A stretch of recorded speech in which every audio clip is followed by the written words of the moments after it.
Hello all, welcome back to our channel. వంటల్లో వాడుకునే కారంని ఇంట్లో ఎలా ప్రిపేర్ చేసుకోవాలో వీడియోలో మీతో షేర్ చేస్తాను. వీడియో లాస్ట్ వరకు చూడండి. ఒక్కొక్కళ్ళు ఒక్కొక్క ప్రాసెస్ని ఫాలో అవుతారు కదా. మేము ఏ ప్రాసెస్లో కారంని తయారు చేస్తామో వీడియోలో షేర్ చేస్తాను. ఎండుమిర్చికి పైనున్న కాడలన్నీ ఈ విధంగా తీసేయాలి. 1 kg ఎండుమిర్చిని తీసుకున్నాము. వాటికి ఉన్న పైన ముచ్చులు కాడలన్నీ తీసేస్తున్నాము. సో ఈ కారం తయారు చేసే ప్రాసెస్లో మేము యూస్ చేస్తున్నది 1 kg ఎండుమిర్చి. చాలామంది ఓన్లీ ఈ ఎండుమిర్చినే కారంగా పట్టించి యూస్ చేస్తారు. మేమైతే ఇందులో కొన్ని స్పైసెస్ని యాడ్ చేస్తాము. ధనియాలు, జీలకర్ర, ఆవాలు అండ్ మెంతులు వేస్తాము. ఇవి వేస్తే కొంచెం టేస్ట్ పెరుగుతుంది అండ్ కలర్ కూడా బాగుంటుంది.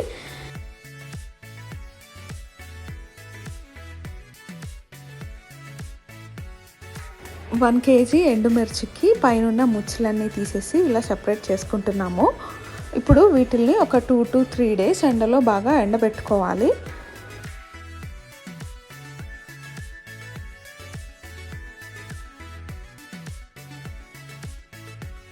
ఎండుమిర్చికి ఉన్న కాడలన్నీ తీసేసి లోపల కొన్ని ఆకులు ఉంటాయి కదా, అవన్నీ కూడా నీట్గా తీసేసి ఎండలో ఒక 2 to 3 days వరకు వీటిని బాగా ఎండనివ్వాలి. మేమైతే 1 kg ఎండుమిర్చిని తీసుకున్నాము ఈ కారం తయారు చేసే ప్రాసెస్లో.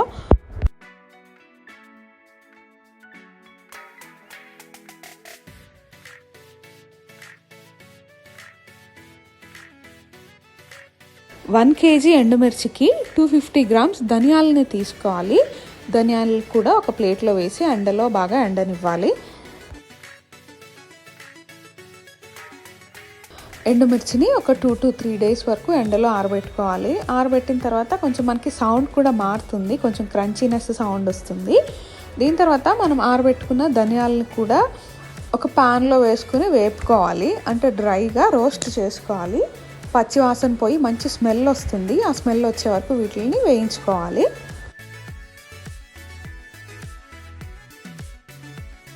ధనియాలు వేయించుకున్న తర్వాత ఒక ప్లేట్లోకి తీసుకోవాలి.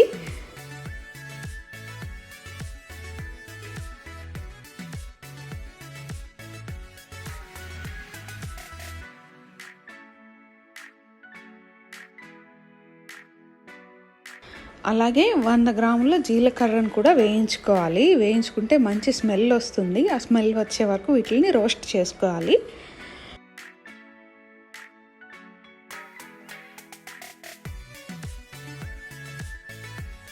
చాలామంది ఓన్లీ ఎండుమిర్చినే కారం పట్టిస్తారు. బట్ ఈ స్పైసెస్ యాడ్ చేయడం వల్ల కారం కొంచెం కలర్ఫుల్ అండ్ టేస్ట్ కూడా వస్తుంది. జీలకర్ర వేగిన తర్వాత ప్లేట్లోకి తీసుకోవాలి. ఇప్పుడు 100 grams ఆవాలని వేసుకుని వేయించుకోవాలి. ఇవి కూడా ఒక 5 minutes వరకు వేయించుకుంటే సరిపోతుంది. మంచి స్మెల్ వస్తుంది. ఇవి కూడా రోస్ట్ అవుతూ ఉంటే ఆ చిట్టుపట్టు సౌండ్ వచ్చే వరకు వీటిని వేయించుకోవాలి. ఇవి కూడా వేగిన తర్వాత ప్లేట్లోకి తీసేసుకోవాలి.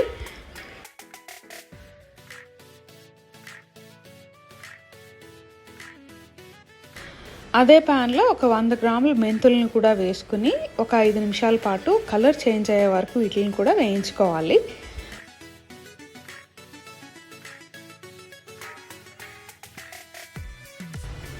వీటిలన్నిటిని ఒక ప్లేట్లోకి తీసుకుని వీటిని చల్లారనివ్వాలి.